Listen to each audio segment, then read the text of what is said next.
नमस्कार बच्चों। आज का हमारा पाठ है तोप और तोप कविता के कवि वीरेन डंगवाल हैं। इस कविता को हम यहाँ व्याख्या के साथ पढ़ेंगे। कविता पढ़ने से पहले हम इस कविता के बारे में, इस पाठ के बारे में जानेंगे। कंपनी बाग में 1857 के स्वतंत्रता संग्राम में काम आई एक तोप रखी है। वह तोप जिसने 1857 के स्वतंत्रता संग्राम में अनेक भारतीयों को शहीद किया था, वह आज भी कंपनी बाग में रखी हुई है। अंग्रेज अर्थात ईस्ट इंडिया कंपनी जब भारत आई तो उन्होंने भारत में अनेक कंपनी बाग बनवाए और इस कविता में जिस कंपनी बाग का जिक्र किया गया है, वर्णन किया गया है, वह कानपुर में स्थित है।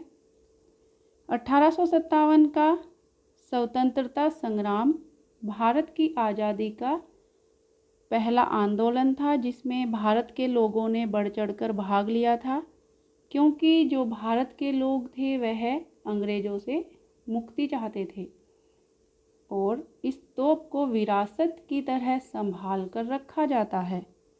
कंपनी बाग और तोप हमें दोनों विरासत में मिले हैं और विरासत उसे कहा जाता है जो हमें अपने पूर्वजों से प्राप्त होता है। जैसे कि कोई वस्तु या संपत्ति पहले हमारे दादाजी की थी और दादाजी के बाद वह हमारे पिताजी की हो गई और पिताजी के बाद वही हमारी हो जाती है।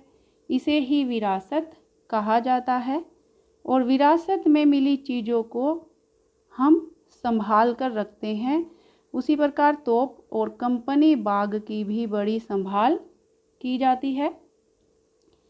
ईस्ट इंडिया कंपनी की इस तोप ने 1857 के जो स्वतंत्रता संग्राम में भाग लेने वाले भारतीय थे, उन भारतीय क्रांतिकारियों के परकच्छे उड़ा दिए थे और आज भी इस तोप को हमारा समाज बड़ी संभाल कर रख रहा है, इसकी बड़ी देख रेख की जाती है।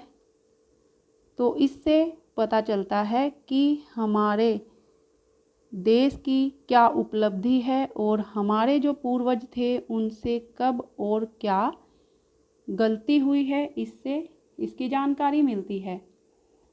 और यह तोप मानो सैलानियों को बताती है कि उसने कैसे कैसे वीरों की धज्जियां उड़ाई थी, परंतु आज उस पर या तो छोटे बच्चे सवारी करते हैं या कभी कभी गोरैयें उसके भीतर भी घुस जाती है। आज इस तोप की स्थिति अच्छी नहीं है, अर्थात कह सकते हैं कि यह तोप जिसने वीरों को मार गिराया था, वीरों को शहीद किया था, वही तोप आज कंपनी बाग में रखी हुई है जिस पर छोटे छोटे बच्चे अपनी सवारी करते हैं और गोरैयां उसके भीतर घुस जाती हैं।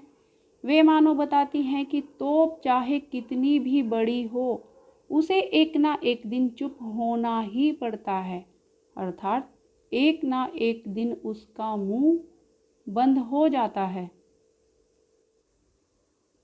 अब इस कविता को हम यहाँ व्याख्या के साथ पढ़ेंगे। कविता तोप और कवि वीरेन डंगवाल। यह कविता बहुत ही छोटी और आसानी से समझ आने वाली कविता है। कंपनी बाग के मुहाने पर धर रखी गई है यह 1857 की तोप। इसकी होती है बड़ी संभाल, विरासत में मिले कंपनी बाग की तरह। साल में चमकाई जाती है 2 बार, सुबह शाम कंपनी बाग में आते हैं बहुत से सैलानी। उन्हें बताती है यह तोप कि मैं बड़ी जबर, उड़ा दिए थे मैंने अच्छे अच्छे सूरमाओं के धज्जे अपने ज़माने में। यहाँ पर कंपनी बाग का अर्थ है ईस्ट इंडिया कंपनी द्वारा बनाए गए बाग और मुहाने का अर्थ होता है प्रवेश द्वार। जिस प्रकार से हमारे घर का जो मुख्य द्वार होता है, जहाँ से हम एंट्री करते हैं, उसे प्रवेश द्वार कहा जाता है। धर रखी गई का अर्थ है संभाल कर रखी गई और संभाल का अर्थ होता है देखभाल। विरासत का अर्थ होता है पूर्व पीढ़ियों से मिली हुई वस्तु। सैलानी का अर्थ होता है पर्यटक, अर्थात जो दर्शनीय स्थलों पर घूमने वाले जो लोग होते हैं उन्हें पर्यटक कहा जाता है। जबर का अर्थ है जबरदस्त या शक्तिशाली। सूरमाओं का अर्थ है वीरों, और धज्जे का अर्थ है चीथड़े चीथड़े। तो इस प्रकार से इन शब्दों के अर्थ हैं। और अब हम इस कविता की व्याख्या करते हैं। कंपनी बाग के मुहाने पर धर रखी गई है यह 1857 की तोप। कवि कहते हैं कि कंपनी बाग के मुख्य द्वार पर प्रवेश करते ही एक तोप रखी गई है और यह तोप 1857 के स्वतंत्रता संग्राम में काम आई थी।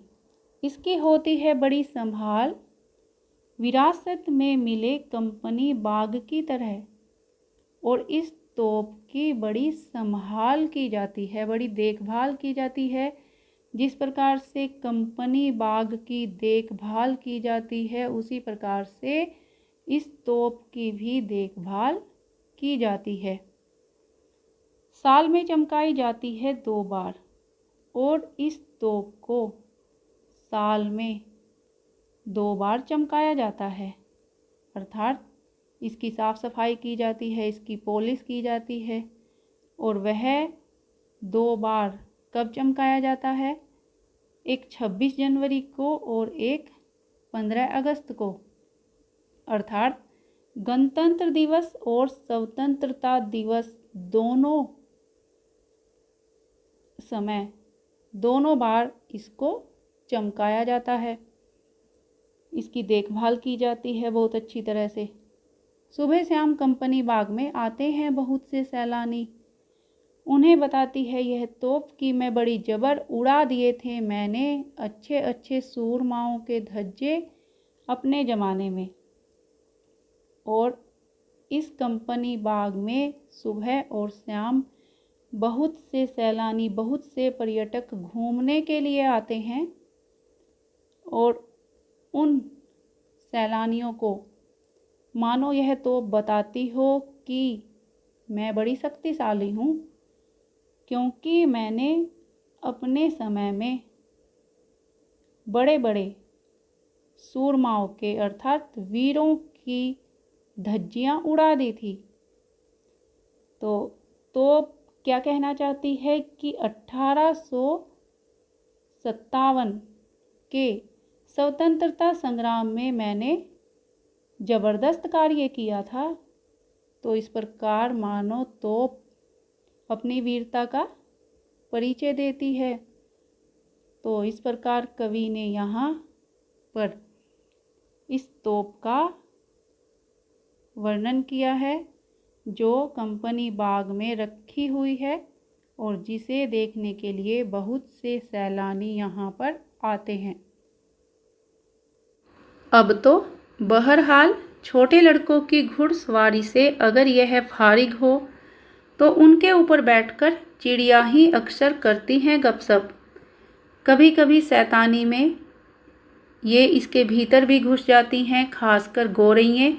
वे बताती हैं कि दरअसल कितनी भी बड़ी हो तो एक दिन तो होना ही है उसका मुंह बंद। यहाँ बहरहाल का अर्थ है फिलहाल, अब या इन दिनों में, और फारिग का अर्थ होता है खाली होना या मुक्त होना। अक्सर का अर्थ होता है प्रायः, और गपशप का अर्थ होता है बातें करना, शैतानी, शरारतें, दरअसल, वास्तव में। तो कवि कहते हैं कि अब तो बहरहाल छोटे लड़कों की घुड़सवारी से अगर यह फारिग हो तो उनके ऊपर बैठकर चिड़िया ही अक्सर करती हैं गपशप।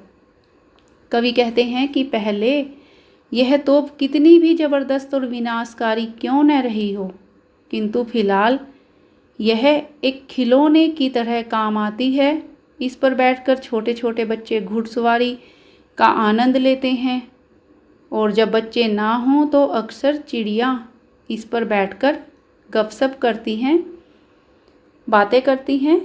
कभी कभी शैतानी में ये इसके भीतर भी घुस जाती हैं, खासकर गौरैयें। वे बताती हैं कि दरअसल कितनी भी बड़ी हो तोप, एक दिन तो होना ही है उसका मुंह बंद। और कभी कभी तो ऐसा होता है कि कुछ पक्षी शरारत करते हुए इस तोप के मुंह में ही घुस जाते हैं। खासकर गौरैयें जो कि पक्षी हैं, उन्हें इससे बिल्कुल डर नहीं लगता।